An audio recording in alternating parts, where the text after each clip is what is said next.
আজকের যুগে এসে কেউ যদি বলে আল্লাহর দেওয়া বিধানের বাইরে গিয়েও সমাজ, রাষ্ট্র, অর্থনীতি, সমাজনীতি, পররাষ্ট্রনীতি, সমনীতি পরিচালনা করে আমরা সুখী সমৃদ্ধ একটা সমাজ নির্মাণ করে দিতে পারবো, তাহলে এটা কি ওই বিজ্ঞানীদের মতো হবে না? হবে না?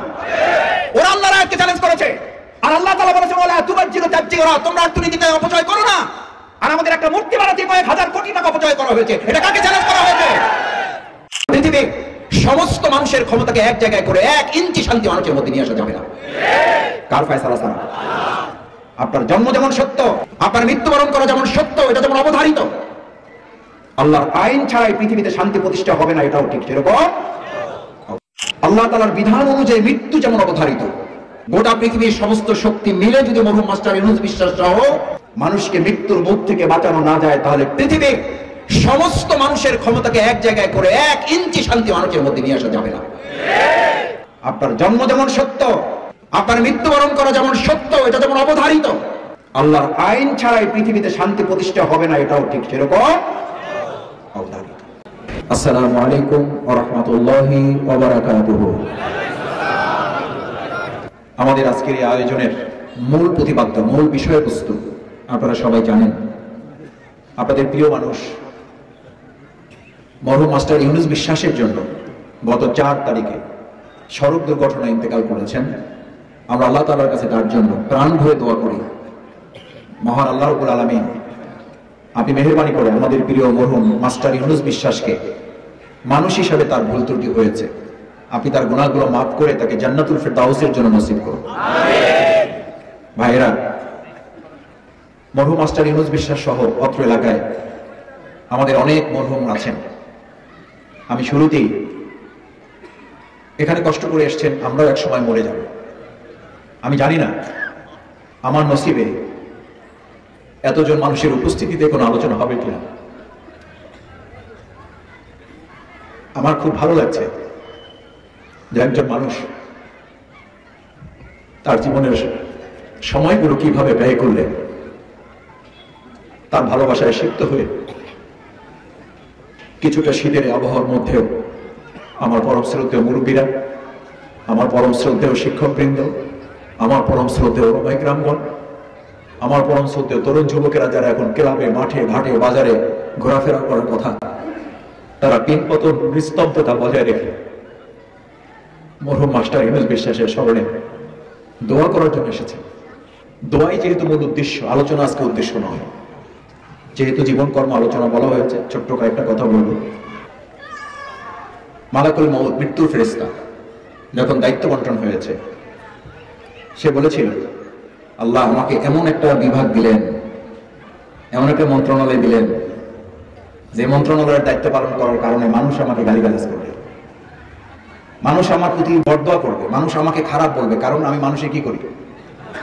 কি কবজ করি? জান কবজ। আল্লাহ তাআলা বলেন তোমার কোনো টেনশন নাই, তোমার দুশ্চিন্তা করতে হবে না, আমি একটা ব্যবস্থা করে দিচ্ছি। তুমি জান কবজ করবা, মানুষ তোমাকে গালি দিবে না, মানুষ গালি দিবে ডাক্তারকে। কাকে? ডাক্তারকে। মানুষ মারা যাবে, তুমি জান কবজ করবা, তোমাকে গালি দিবে না, গালি দিবে ওই বাসের মালিককে, ওই বাসের হেল্পারকে, ওই বাসের ড্রাইভারকে। তুমি জান কবজ করবা, মানুষ হসপিটালকে গালিগালাজ করবে, মানুষ চিকিৎসাকে গালিগালাজ করবে, মানুষ রোগকে গালিগালাজ করবে, তোমাকে গালিগালাজ করবে না। কারণ আমি একটা উসিলা, একটা মাধ্যম দিয়ে তাকে পৃথিবী থেকে তুলে নিয়ে আসবো, যার কারণে তোমাকে কেউ গালি দেবে না। আসলে এই রোগটা তার কোনো মৃত্যুর জন্য দায়ী নয়, এটা মৃত্যুর একটা উসিলা মাত্র। সিদ্ধান্তটা কার? আল্লাহ। আইনামা তাকুনু ইউদরিকুকুমুল মাউত, যেখানে থাকো। গোটা পৃথিবীতে বিভিন্ন সময় মহাগ্রন্থ আল কোরআনের আয়াতকে চ্যালেঞ্জ করা হয়েছে, আজকেও কেউ কেউ চ্যালেঞ্জ করে। মানুষের তৈরি করা আইন দিয়ে সমাজ তারা পরিবর্তন, সংস্কার করে ফেলবে, এটা এক ধরনের চ্যালেঞ্জ। মহাগ্রন্থ আল কোরআনের আইন, আল্লাহর শাসন ছাড়া এই পৃথিবীতে পূর্ণ সংস্কারও হবে না এবং সমাজে শান্তিও প্রতিষ্ঠিত হতে পারে না। কেন পারে না? আল্লাহ তাআলার বিধান অনুযায়ী মৃত্যু যেমন অবধারিত। প্রথম শিক্ষা আজকের আলোচনা, মরহুম মাস্টার ইউনূস বিশ্বাসের জীবন থেকে প্রথম সিদ্ধান্ত, গোটা পৃথিবীর সমস্ত শক্তি মিলে যদি মরহুম মাস্টার ইউনূস বিশ্বাস সহ মানুষকে মৃত্যুর মুখ থেকে বাঁচানো না যায়, তাহলে পৃথিবীর সমস্ত মানুষের ক্ষমতাকে এক জায়গায় করে 1 ইঞ্চি শান্তি মানুষের মধ্যে নিয়ে আসা যাবে না। কার ফয়সালা ছাড়া? আপনার জন্ম যেমন সত্য, আপনার মৃত্যুবরণ করা যেমন সত্য, এটা যেমন অবধারিত, আল্লাহর আইন ছাড়া এই পৃথিবীতে শান্তি প্রতিষ্ঠা হবে না, এটাও ঠিক সেরকম অবধারিত। কারণ আইনামা তাকুনু ইউদরিকুকুমুল মাউত, বিজ্ঞানীরা চ্যালেঞ্জ করেছিল, বিজ্ঞানীরা চ্যালেঞ্জ করেছে, আমরা দেখতে চাই কি করে মৃত্যু স্পর্শ করে। আল্লাহ তাআলা স্রষ্টা নাকি এরকম বিধান দিয়েছেন? বিজ্ঞানীরা চ্যালেঞ্জ করে দিয়েছে। একজন মানুষকে সমস্ত অক্সিজেনের ব্যবস্থা করে কাজ দিয়ে ভালো করে এমন ভাবে প্রটেক্ট করে তাকে ভিতরে দিয়ে রাখা হয়েছে যেন বাইরের কোনো বিপদ তাকে স্পর্শ করতে না পারে। চ্যালেঞ্জের পালা শুরু হয়ে গেল। মাস, বছর, দিন, ঘন্টা, মিনিট, সেকেন্ড পার হচ্ছে, অপেক্ষমান আছে বিজ্ঞানীরা, অবজার্ভ করছেন জীবন্ত মানুষটাকে কি করে মৃত্যু হবে। তার কাছে থেকে যেতেই পারবে না, তাকে তো চতুর্দিক থেকে বেষ্টন করে রাখা হয়েছে। কি আয়াতকে চ্যালেঞ্জ করা হয়েছে? আইনামা তাকুনু ইউদরিকুকুমুল মাউত ওয়ালাউ কুনতুম ফি বুরুজিন মুশাইয়াদা। বুরুজ, বুরুজ বলা হয় পৃথিবীতে এখন পর্যন্ত যত শক্তিশালী জিনিস আবিষ্কার করেছে বিজ্ঞানীরা, সেই শক্তিশালী জিনিসকে সবকিছু ভেদ করতে পারে, সেই ভেদ করতে পারার নাম হচ্ছে বুরুজ। আর সেই বুরুজকেও ভেদ করতে পারবে না এমন জিনিস আবিষ্কার করেছে বিজ্ঞানীরা, তার নাম দিয়েছে তারা ওই যে বেষ্টন করে রেখেছে মৃত্যুকে।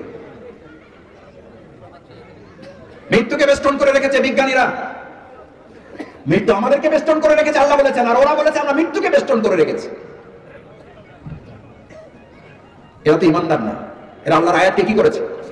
আচ্ছা আপনাকে বলি ভাইরা, এই কথা শোনার পরে আপনি নাউজুবিল্লাহ বলতেছেন, আমরা নাউজুবিল্লাহ বলতেছি, ওরা তো ইমানদার না, ওরা তো মুরতাদ, ওরা তো কাফির, ওরা তো মুশরিক, ওরা তো বেঈমান, ওরা তো ঈমানই আনে নাই, ওরা তো আল্লাহর আয়াতকে চ্যালেঞ্জ করেছে। কি চ্যালেঞ্জ করেছে? আল্লাহ বলেছেন মৃত্যু তোমাকে বেষ্টন করে আছে, আর ওরা বলেছে আমরা মৃত্যুকে বেষ্টন করে রেখেছি। কি করে ঢুকে দেখে নেব?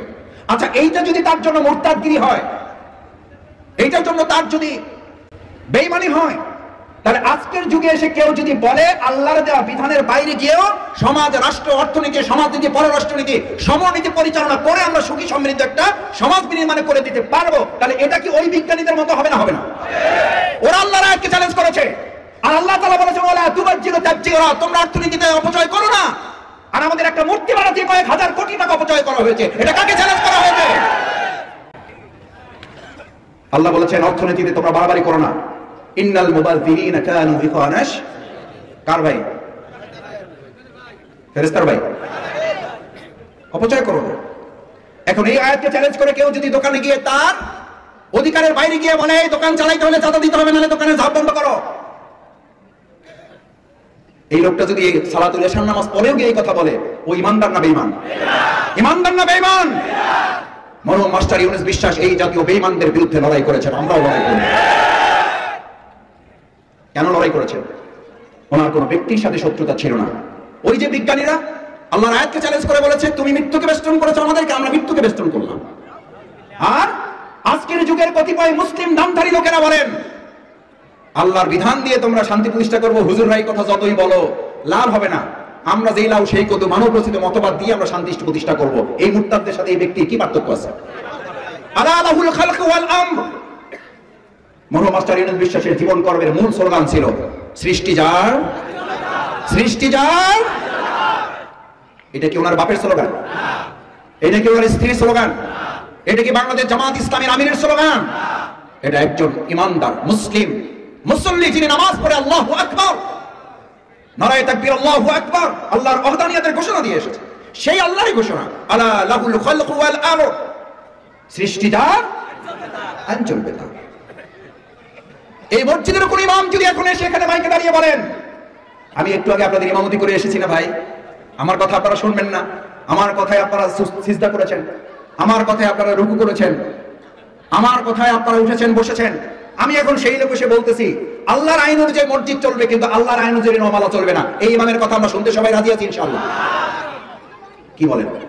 ইমাম সাহেব ওনার তো দাঁড়িয়ে আছে, উনি তো টুপিওয়ালা মানুষ, উনি তো সুন্নাত তরিকা মেনটেন করেন, ওনার সব ঠিক থাকলেও উনি মসজিদে ঠিক আছেন। মসজিদ থেকে বের হয়ে যখনই উনি বলেছেন মসজিদে আল্লাহর আইন চলবে আর জমিনে চলবে মানুষের আইন, উনি আল্লাহর বিধানকে কয় ভাগে ব্যক্ত করেছেন? আল্লাহর এই জমিনের মালিক কয়জন? মসজিদের আল্লাহ আর এই জমিনের আল্লাহ দুইজন। কথা বুঝে বললেন? মরহুম মাস্টারে মসজিদ এবং জমিনের মালিক এক করে কথা বলেছেন বলে এই নমালায় তাকে অনেক প্রতিবাদের মুখে করতে হয়েছে। এটা কি বড় মাস্টার ইউনূসের বিশ্বাসের বিশ্বাস নাকি আল্লাহর বিশ্বাস? আল্লাহর বিশ্বাস। এই তো বড় মাস্টার ইউনূস বিশ্বাস। আলহামদুলিল্লাহ, নামের সাথে কাজের মিল আছে।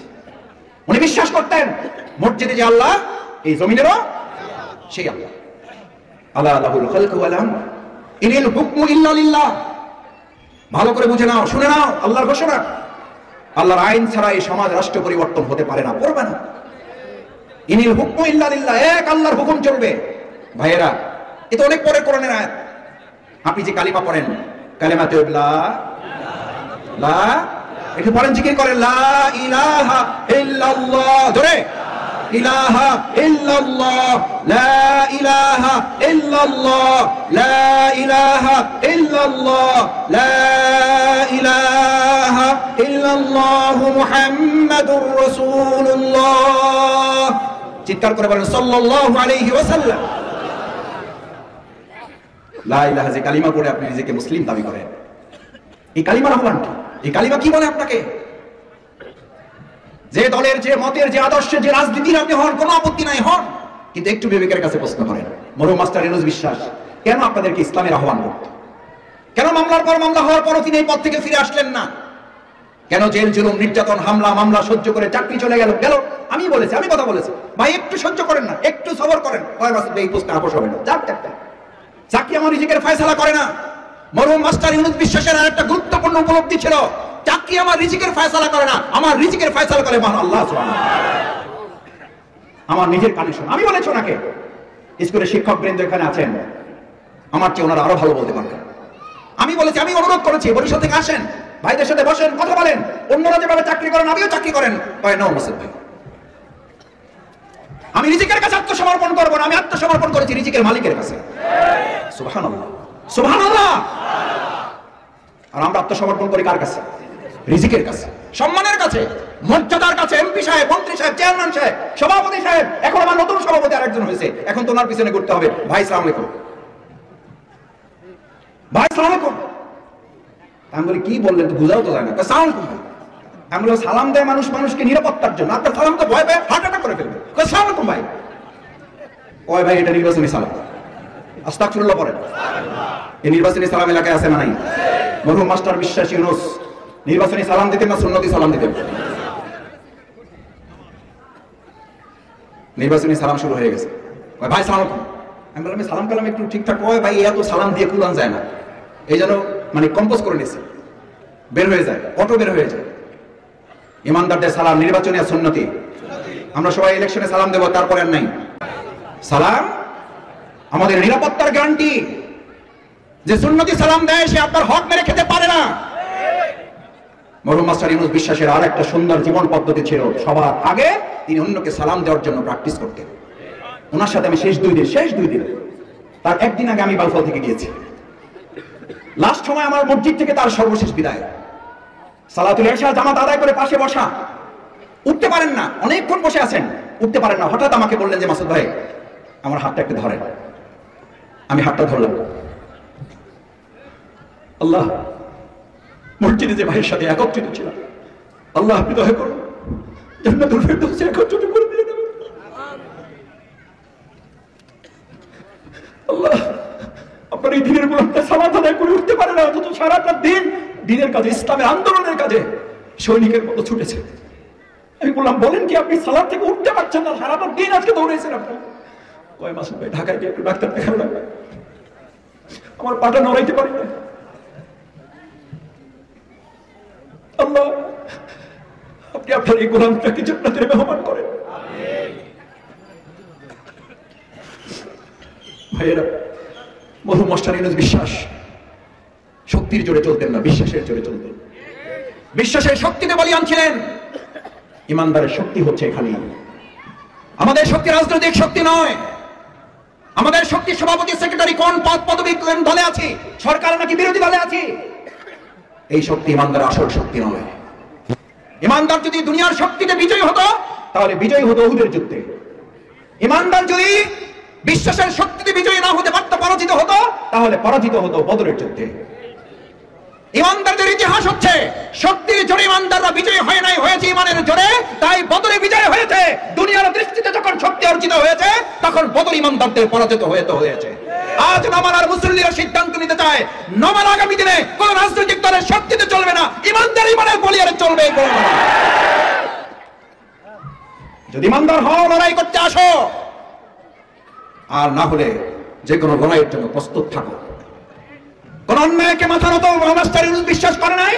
এই নমালাতে কোন অন্যায়কে মাথা উঁচু করে দাঁড়াতে দেওয়া হবে না। বরং মাস্টার ইউনূস বিশ্বাসের চেতনাই হচ্ছে কোন চাঁদাবাজি নমালায় চলতে দেওয়া হবে না। বরং মাস্টার ইউনূস বিশ্বাসের চেতনা এবং কর্মই হচ্ছে এক আল্লাহ ছাড়া আমরা কাউকে ভয় করি না। আলী রাদিয়াল্লাহু তাআলা বলতেন, হে ইমানদার, হে শক্তিশালী যুবক, হে শক্তিশালী রাজনৈতিক নেতা, হে শক্তিশালী রাজনৈতিক প্রশাসক, ভালো করে মনে রাখো, তোমার পা দিয়ে যখন তুমি হাঁটো, এক পা যখন মাটিতে ফেলো, মাটি তখন তোকে স্মরণ করা, এই মাটি থেকে তোর জন্ম, তুই মনে রাখিস। আর এক পা যখন মাটিতে দেন কদম, ওই মাটি আপনাকে চিৎকার করে বলে আপনি শুনতে পান না, এই মাটিতেই তোকে আবার ফিরে আসতে হবে, ফিরে আয়, তোকে দেখে নেব। সেই মাটিতে ধর্ম বলে, সেই মাটিতে অহংকার করে, সেই মাটিতে অহমিকা গর্ব অহংকার নিয়ে ইমানদাররা চলতে পারে। যদি অহংকার গর্ব নিয়ে কেউ চলে, সেই ইমানহীন অবস্থায় জীবন যাপন করে। আমাদের মরহুম মাস্টার ইউনূস বিশ্বাসের যে বিশ্বাসী চেতনা ছিল, সেই বিশ্বাসী চেতনার শেষ ধাপ ছিল তিনি আল্লাহর জমিন, আল্লাহর দ্বীনকে বিজয়ী করার চেষ্টা করতে চেয়েছেন। এটা কি তার ব্যক্তিগত উদ্যোগ ছিল না আল্লাহর ফয়সালা? আকিমুস সালাত কার নির্দেশ? আকিমুদ্দিন কার নির্দেশ? নামাজ পড়ো আল্লাহর নির্দেশ, আল্লাহর জমিন, আল্লাহর দ্বীন বিজয় করো আল্লাহর নির্দেশ। মসজিদ আল্লাহর হুকুমে চলবে, জমিন আল্লাহর, এই জমিন আল্লাহর হুকুমে চলবে। মসজিদ আল্লাহর হুকুমে চলে বলে মসজিদটা নিরাপদ লাগে, এই জমিন আল্লাহর হুকুমে চললে জমিনটাও নিরাপদ হয়ে যাবে। আরে ভাই, এই সহজ কথাটুকু বুঝি না কেন আমরা? আমি যে রাজনৈতিক দলই করেন, আপনি কেন বুঝতে চান না এই সামান্য শব্দ, খুব সিম্পল সহজ কথাটুকু? মসজিদে গেলে একটু শান্তি শান্তি লাগে না? লাগে না? মসজিদে গেলে একটু ঘুম ঘুম ভাব হয় না? হয় না? মসজিদের বাইরে অস্থির লাগলেও মসজিদে ঢুকলে একটু স্বস্তি লাগে না? লাগে না? কেন লাগে? মসজিদকে মানুষের আইনে চলে না আল্লাহর আইনে চলে। ওরে আমার নমালাবাসী, কেন এটা বুঝেন না? এটার জন্য ইমাম হওয়া লাগে না, এটার জন্য খতিব হওয়া লাগে না, মুফাসসির হওয়া লাগে না, মুফতি হওয়া লাগে না, মাস্টার ডিগ্রি করা লাগে না, অনার্স করা লাগে না, ডক্টরেট ডিগ্রি লাগে না। লাগে শুধু অন্তর থেকে বিশ্বাসটা লালন করা। মরহুম মাস্টার ইউনূস বিশ্বাস এটা লালন করতেন। আল্লাহর আইনে যদি মসজিদ নিরাপদ থাকে, স্বস্তিদায়ক আরামদায়ক মনে লাগে, তাহলে এই জমিনটা আল্লাহর আইনে চললে ওটা মসজিদের মতো গোটা জমিনটা আমাদের জন্য নিরাপত্তার জায়গা হয়ে যাবে। তখন চাঁদাবাজের ভয় থাকবে না, তখন দখলদারিত্বের ভয় থাকবে না, তখন কোন জুলুমকারীর জুলুমের শিকার আর আমাদের মা বোন ইজ্জত লণ্ঠনকারী থাকবে না। আজ মরহুম মাস্টার ইউনূস বিশ্বাস আকিমুস সালাতের সেই দায়িত্ব এক কাঁধে নিয়েছিলেন, আর এক কাঁধে নিয়েছিলেন আকিমুদ্দিন। মসজিদ চলবে আল্লাহর আইনে, জমিনও চলবে ওই আল্লাহর আইনে। সবাই রাজি আছেন ইনশাআল্লাহ? সবাই রাজি ইনশাআল্লাহ? আল্লাহ বাউফলকে আপনার আল্লাহর আইন দিয়ে চালিত করার তৌফিক আপনি দান করেন। আমাদের হাতগুলো আপনি আল্লাহর আইনের জন্য কবুল করেন। মসজিদ যেমন নিরাপত্তার জায়গা, আপনার আইন দিয়ে চলার কারণে জমিনটাকে আমরা আপনার আইন দিয়ে চালিয়ে এটাকে নিরাপত্তার ঠিকানা বানাতে চাই। আল্লাহ মরহুম মাস্টার ইউনূস বিশ্বাসের এই চেতনা, এই বিশ্বাস, এই আদর্শকে আমরা স্মরণ করার চেষ্টা করেছি মাত্র। এখান থেকে আমরা শিক্ষা নিয়ে যদি যার যার জায়গায় পৌঁছতে পারি, তাহলেই কেবলমাত্র আমাদের এই প্রিয় নমালা, আমাদের এই প্রিয় বাউফল, আমাদের এই প্রিয় মাতৃভূমি বাংলাদেশ একটা নিরাপদ এবং সকলে মিলে সম্মিলিতভাবে প্রত্যেকের নাগরিক অধিকার নিশ্চিত করার জন্য, সে যদি ভিন্ন ধর্মাবলম্বী হয় তার অধিকার ইসলাম নিশ্চিত করে না? করে না? নারীদের অধিকার নিশ্চিত ইসলাম করে না? মানুষের রচিত মতবাদ করে। অথচ তারাই আবার উল্টা বলে, মানুষের তৈরি করা মতবাদ দিয়ে তোমাদেরকে আমরা উন্নতি অগ্রগতি করেছি। ইসলাম আসলে মহিলাদেরকে ঢুকাই দেবে কিসের মধ্যে? বোরকার মধ্যে, হাত মোজা পরাই দেবে। আমি আমার বাউফলের একটি প্রোগ্রামে বলেছিলাম, আপনাদের এলাকায় যদি কতগুলো শিয়াল এক জায়গায় হইয়া, এই নমালা মিলঘর বাজারে আপনি যদি যাওয়ার সময় দেখেন 25টা শিয়াল এক জায়গায় বসে মিছিল করতেছে। আমরা আমাদের এই এলাকার সমস্ত মুরগির স্বাধীনতা চাই, বুঝেন নাই? আমরা আমাদের নমালা এলাকার সমস্ত মুরগির কি চাই? হাসবেন না কানবেন? কি করবেন মুরব্বীরা? এই 25টা শিয়ালের হক্কা হুয়া ডাকে কি আমরা আমাদের ঘরের এই খোপের মধ্যে মুরগিগুলোকে রাস্তায় ছেড়ে দেবো না খোপের মধ্যে রাখবো? কারণ ওই শিয়ালের স্বাধীন করার পিছনে তাদের একটা অসৎ উদ্দেশ্য হইল স্বাধীন করার নামে এদেরকে গিলে খাবে। আমাদের কতিপয় নেতা নেত্রীরা নারীদেরকে মুক্ত স্বাধীন করার নামে তাদের ইজ্জত লুণ্ঠন করার ষড়যন্ত্র করছে। আর কয় ইসলাম আইলে খবর আছে, আর কিন্তু কাটবে আপনার চোরের মনে, চোরের মনে, চোরের মনে। এখন যদি 20 গাড়ি পুলিশ এখানে আসে, কে উঠবেন? কেন উঠবেন না? আমরা কোনো কি করতেছি না। আর পাশের দোকানের খুপড়ির মধ্যে অন্ধকার, একটু আলো, একটু মাথা দেখা যায়, পা দেখা যায় না, পা দেখা যায়, হাত বোঝা যায় না, হালকা ধোয়া শুধু দেখা যায়। ওখানে পুলিশও যাওয়া লাগবে না, কোনো চকিদের জন্য যদি একটা বাঁশির হুইসেল বাজায়, আরে ভাই দৌড় দেওয়া তো একটা টাইম লাগে, দৌড় তো দিতে পারবে না। আমি এরকম দু চারটাকে জিজ্ঞেস করছি, দৌড় দিলি না কয় মাস দেওয়া ভুলে গেছে। দৌড় যে দেবো, জেলখানে এগুলোর সাথে থাকছি তো 4.5 বছর, এগুলোর সাথে থাকছি। আমাদেরকে শাস্তির অংশ হিসাবে এই সমস্ত গাঁজাখোরদের সাথে, মাদক সেবীদের সাথে আমাদেরকে রাখা হতো। আলহামদুলিল্লাহ, এই মাদকখোর এবং গাঁজাখোরদেরকে নিয়ে আমরা মসজিদে শুধু নামাজ পড়ি নাই, ওদেরকে ইমাম বানিয়েছে, আমরা মুক্তাদি হয়েছি, ওদের ইমামের যোগ্যতা বানিয়ে দিয়েছি আমরা।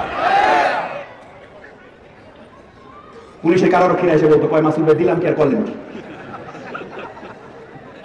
আপনাদের দিলাম শাস্তি দেওয়ার জন্য, আর আপনারা ওই ইমাম বানাই দেন। আমরা আরো যা আছে নিয়ে আসেন। ডাক্তাররা রোগী পাইলে খুশি হয় না কষ্ট পায়? আরে ভাই বলেন না, খুশি হয় না কষ্ট পায়? আমি কারারক্ষীর সুপারভাইজার যেটা বললাম, জেলা সাহেব শোনেন, আমরা ওইরকম ডাক্তার মেডিকেল টেডিকেল পড়ার সুযোগ পাই নাই, অত মেধাটেরা নাই, বাংলার সাহিত্য বাংলায় পড়ছি টুকটাক, কিন্তু সমাজেরও ডাক্তারি করার টুকটাক জ্ঞান আমাকে আছে। যত রোগী আছে নিয়ে আসেন, মাদক সেবী আছে নিয়ে আসেন, যত টপ টেরার আছে নিয়ে আসেন, যত খুনি আছে নিয়ে আসেন। আলহামদুলিল্লাহ, আল্লাহর উপরে ভরসা করে বলছি, এরা শুধু আমাদের পিছনে মুক্তাদি হবে না, এরা ইমাম হবে, আমরা তাদের পিছনে নামাজ আদায় করব। করেছি, এখনো দেখা হয়, এখনো কথা হয়, ফোন করে অনেক পুরানো নাম্বার থেকে, হয় যে মাসুদ ভাই যেখানে আপনার সাথে ছিলাম সূরা কিরাত শিখাইছিলেন, আলহামদুলিল্লাহ এখন ওই সময় একবার 5 ওয়াক্ত পড়ছি, এখন পুরোটা পারি না, ধরে রাখছি, কিন্তু আমরা ইমাম বানাই দিয়েছিলাম। পারা যাবে না? যাবে না। এটা বলছি কেন? ওই যে 3টা লোক অন্ধকারে বসে আমাদের পরিচট্টুকর সন্তানদের হাতে কে বা কারা অসৎ উদ্দেশ্যে ষড়যন্ত্রের অংশ হিসাবে তাদের মেরুদণ্ডটা ভেঙে দেওয়ার জন্য, আমি বাউফলে শুনেছি মরহুম মাস্টার ইউনুস বিশ্বাস এটার বিরুদ্ধে প্রতিবাদ করতেন। মাদক মুক্ত বাউফল চান কারা? চান সবাই? আমাদের সন্তানদের হাতে মাদক থাকবে না, কোরআন থাকবে? কোরআন থাকবে না, মাদক থাকবে? কলম থাকবে না, মাদক থাকবে? বই থাকবে না, অস্ত্র থাকবে? কিন্তু এটা কি আপনাদের কাছে জানা নাই যে আমাদের বাউফলে এখন যত চকলেটের দোকান তার চেয়ে বেশি মাদকের দোকান? আমি প্রশাসনকে আহ্বান জানাই, মাদকের বিরুদ্ধে যুদ্ধ ঘোষণা করুন। বাউফলের প্রত্যেকটা নাগরিক একজন সৈনিক হিসেবে আপনাদের সাথে দায়িত্ব পালন করবে। আমরা জনগণ হিসেবে না, আমরা আপনাদের একজন সিপাহী হিসেবে দায়িত্ব পালন করে মাদক মুক্ত বাউফল আমরা গড়ে তুলবো। কারণ এটি সিদ্ধান্ত, এই চেতনা, এই কর্ম লালন করতেন কে? মাস্টার ইউনুস বিশ্বাস। অবৈধ অস্ত্র দিয়ে আমাদের সন্তানগুলোকে শেষ করে দেওয়ার প্রক্রিয়া চলছে, জানেন না? জানেন না বললে আপনাদের উপরে সঠিক ইনসাফ করা হবে না, আপনারা জানেন। আমরা আমাদের সন্তানদেরকে অস্ত্রের পরিবর্তে কলম এবং বই তুলে দিতে চাই। আমাদের সন্তানদেরকে শেষ করতে দেওয়া হবে না। আমাদের মরহুম মাস্টার ইউনুস বিশ্বাসের পরিচট্টুকর সন্তান যদি কোরআন হাদিস দিয়ে কথা বলতে পারে, বাউফলের সমস্ত তরুণ যুবকরা ইনশাআল্লাহ আগামী দিনে কোরআন হাদিস দিয়ে কথা বলবে না, শুধু এই মসজিদ এবং আমাদের জমিন পরিচালনায় একই সাথে তারা নেতৃত্ব দেবে। আমরা তাদেরকে মসজিদের ইমাম বানাবো, আমরা তাদেরকে জমিনের ইমাম বানাবো। এই এলাকার মেম্বার তিনি হবেন যিনি মসজিদের ইমামতি করতে পারবেন। এই এলাকার চেয়ারম্যান তিনি হবেন যিনি আমি মারা গেলে এসে আমাকে শুধু দাফন করবেন না, আমাকে এসে জানাজার ইমামতি করতে পারবেন। আমি আপনাদের কাছে জানতে চাই, প্রিয় নবী মুহাম্মদ রাসূলুল্লাহ সাল্লাল্লাহু আলাইহি ওয়াসাল্লাম কি শুধু মসজিদ নববী চালাতেন, নাকি তিনি মদিনা রাষ্ট্র চালাতেন? আজানের সময় হলে কি তিনি শুধু মুক্তাদি হতেন নাকি ইমাম হতেন? কোন সাহাবী ইন্তেকাল করলে তিনি কি এসে শুধু মাটি দিতেন নাকি জানাজাও করতেন? আপনি সেই নবীর উম্মত, সেই নবীর উম্মত। রাজনীতি ভুলে যান, কোন রাজনীতি নাই, জামাত ইসলামী ব্যানার খুলুন। বিবেকের কাছে প্রশ্ন করে যাচ্ছি, আমার মায়েরা, আমার বোনেরা, যারা পর্দার অন্তরাল থেকে শুনছেন, ভালো করে মাথায় ঢুকিয়ে নিয়ে যান, জামাত ইসলামী মাথা থেকে ফেলে দেন। সেই রাসূলের টুপি যদি ব্যবহার করে সুন্নাহ পালন করতে চান, সেই রাসূলের দাড়ি ব্যবহার করে যদি সুন্নাহ পালন করতে চান, তাহলে সেই রাসূল সাল্লাল্লাহু আলাইহি ওয়াসাল্লামের সুন্নাহর অংশ হিসেবে মসজিদের ইমামের নেতা এবং আমাদের জানাজার ইমামের নেতা এক না হওয়া পর্যন্ত সমাজে শান্তি ফিরে আসতে পারে না। কিন্তু বুকে হাত দিয়ে বলুন, বুকে হাত দিয়ে 30 সেকেন্ড চোখ বন্ধ করে বলুন, বাউফলে এরকম কতজন মেম্বার, চেয়ারম্যান, পৌরসভার ইউনিয়ন কাউন্সিলর, এমপি, মন্ত্রী বাউফলে আমরা তৈরি করতে পেরেছি, যারা মসজিদ আজান হলে ইমামতি করতে পারবে, আবার রাজপথে অন্যায়ের বিরুদ্ধে মোকাবেলা করে নেতৃত্ব দিতে পারবে, আবার আপনার কফিন চলে গেলে জানাজার ইমামতি করার জন্য দাঁড়িয়ে জানাজা ইমামতি করতে পারবে। এই নেতাকে আমরা তৈরি করতে পেরেছি? এই নেতাকে ভবিষ্যতে আমরা চাই? চাই আমরা? আল্লাহ মসজিদের ইমাম আর জমিনের ইমাম আমাদেরকে এক করে দেন। আল্লাহ মসজিদের ইমাম, জানাজার ইমাম এক করে দেন। আল্লাহ ইউনিয়ন কার্যালয়ের চেয়ারম্যান আর জানাজার ইমামতি এক করে দেন। এরকম একটা বাউফল আপনি কবুল করেন, এরকম একটা নমাল আপনি কবুল করেন, এরকম প্রিয় মাতৃভূমি বাংলাদেশকে আপনি কবুল করেন। সেই প্রত্যাশা ব্যক্ত করে এতগুলো কথা আসলেই বলতে চাই না। আপনারা এতজন ভাইয়েরা বসে আছেন, তার চেয়ে অনেক ভাইয়েরা দাঁড়িয়ে আছে। সত্যি আমি আপনাদের প্রতি কৃতজ্ঞ, সত্যি কৃতজ্ঞ। আমার মতো এই ক্ষুদ্র গুনাহগার মানুষের কথাগুলো আপনারা যে নীরব পিনপতন মুহূর্ত অতিক্রম করেছেন, আমি এই কারণে কথা লম্বা করেছি। আমি বারবার খেয়াল করেছি কেউ চলে যাচ্ছেন কিনা, আমি দেখলাম যে কেউ যাচ্ছেন না। আপনারা আমার খারাপ লাগছিল, আমি কথা শেষ করে দিলে ভাইরা হয়তো মর্মাহত হবেন যে হয়তো সবাই মিলে আমরা একটা কথা শোনার জন্য আসলাম আর আমরা এখান থেকে কিছুই নিয়ে যেতে পারলাম না। এই ভয়ে আমি আসলে কথাগুলো তুলে ধরেছি। আপনারা যদি কষ্ট পেয়ে থাকেন আল্লাহর হস্তে মাফ করে দেবেন। আমার অনেক মুরব্বীদেরকে আমি দেখেছি দাঁড়িয়ে আসে, অনেকে দাঁড়িয়ে আছে। আল্লাহ, এখানে দাঁড়িয়ে থেকে যারা ইসলামের আলোচনা শুনেছেন, কাল কিয়ামতের দিনে তাদেরকে আপনি আরশে আজিমের নিচে ছায়া দিয়ে তাদেরকে দান না করায় আপনি বিনা হিসেবে জান্নাতে দিয়ে দেন। তাদের সাথে আমরা যারা বসা আছি আমাদেরকেও আপনি তুলে নিয়ে দেন আল্লাহ।